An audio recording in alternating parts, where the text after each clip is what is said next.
I've just started giving talks on issues affecting our general population, and not to forget the children population, which is the budding population of our country. And I chose this topic specifically. Why? Because I thought we big time, in the run, in the cat race, in the development of our other curricular activities and our IQs, we generally ignore or completely forget about our emotions, our EQs. So that is what I thought of, just paying a little more attention, just getting a little more aware about emotions and how do they affect our mental health. So today's topic will be mental and emotional health of children.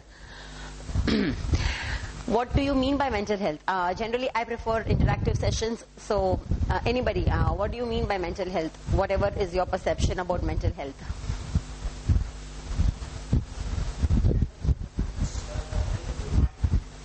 And how do you define healthy mind, sir? Through positive thinking. That is, you mean to say a mind which has only positive thoughts. Anybody here who has only positive thoughts running all the time? Optimistic view. Okay, but do you always have an optimistic view? Right. So we have usually a mixture of both. And what is emotional health?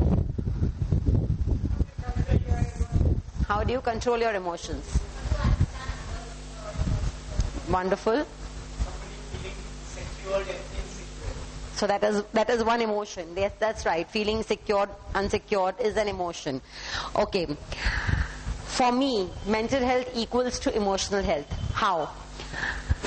Because how do you exactly define emotional health as? People who possess an ability to express all emotions appropriately are considered to be emotionally healthy people. That we all know that being human beings, we possess, and therefore people who are emotionally healthy are mentally healthy, because as human beings, we are made of some primary and basic emotions like anger, fear, happiness, sadness, guilt, shame. You could have recorded or maybe you could have ignored, but if you go in flashback, if you go into your life and peep into your life, each one of us must have experienced these emotions at some point of our life. Whether, some emotion might have got more, the frequency of one emotion would be more than the other, but definitely all the emotions must have got reflected into our lives in one way or the other.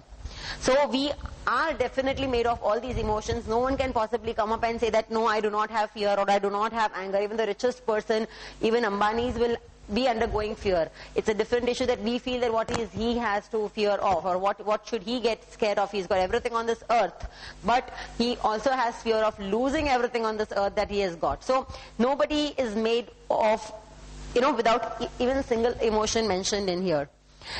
And other emotions, when you said aggressiveness, is a part of anger. So these were the primary emotions. And when we say I'm disgusted, I'm angry, I'm feeling aggressive, so that is a secondary or a tertiary emotion attached to anger.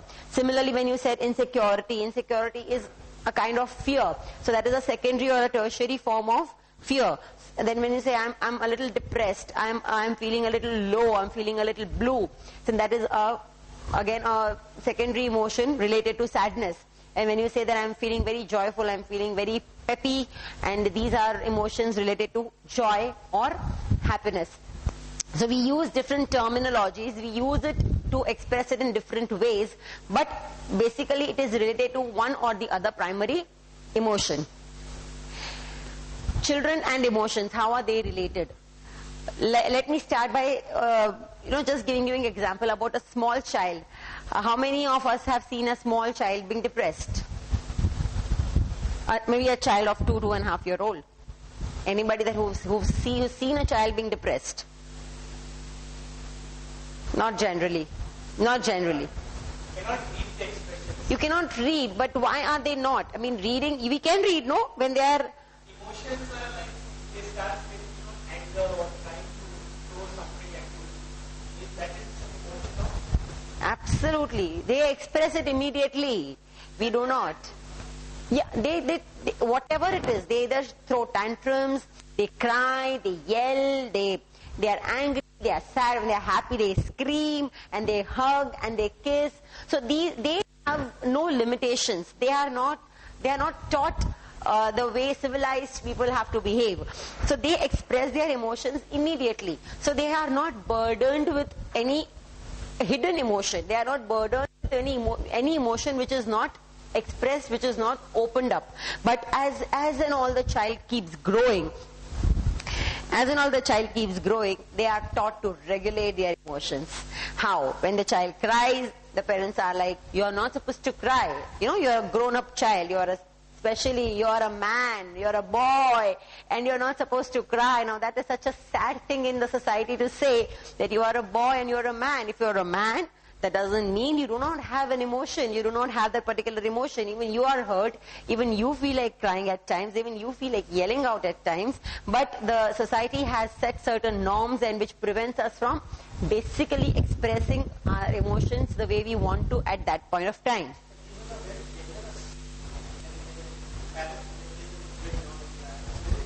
Absolutely.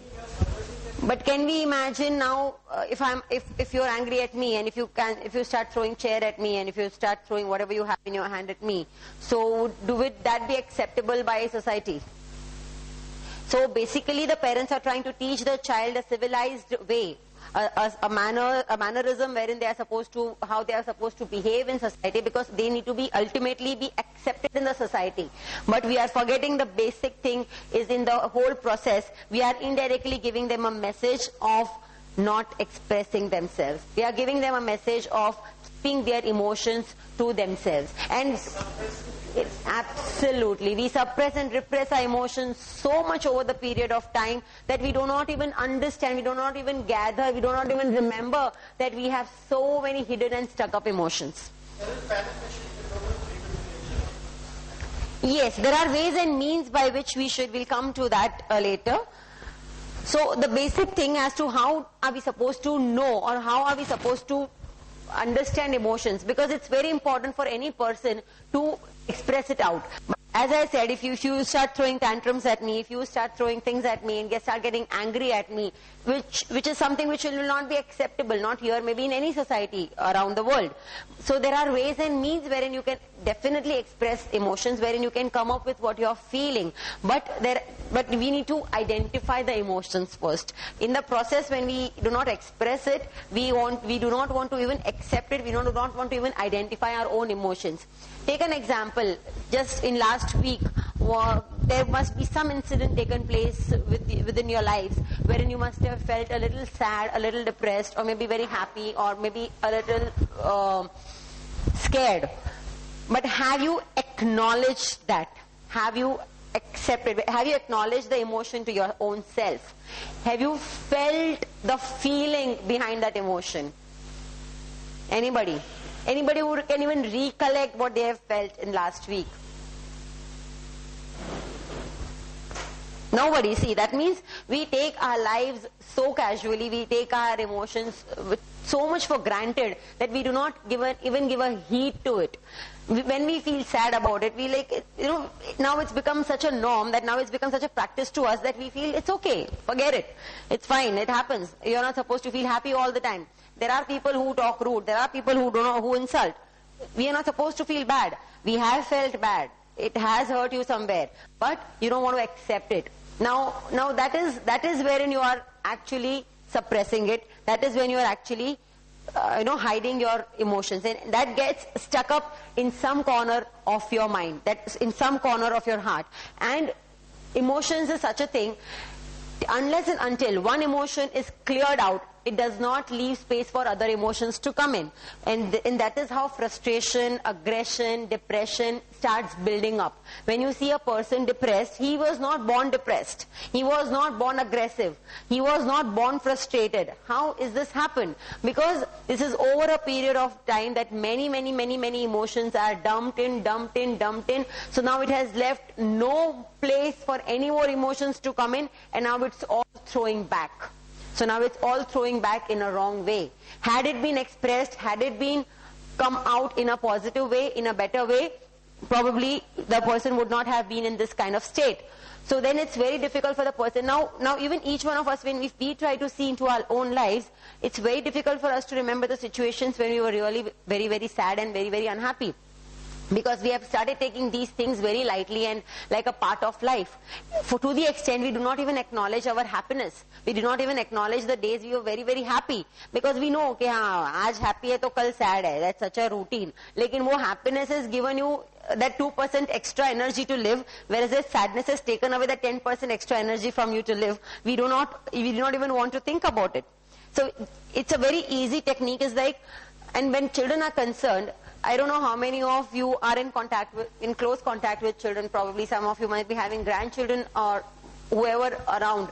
But children, till they express, they are so light. And when you see that 2-year-old, when I was talking to you about this 2-year-old child, when the 2-year-old child cries, throws tantrums, you see the very next moment that child is free of everything. That child is as light as he was before, because that child's heart is like clear. That child has place for new emotions to come in, wherein we give ourselves no place for new emotions to enter because it's stuck up.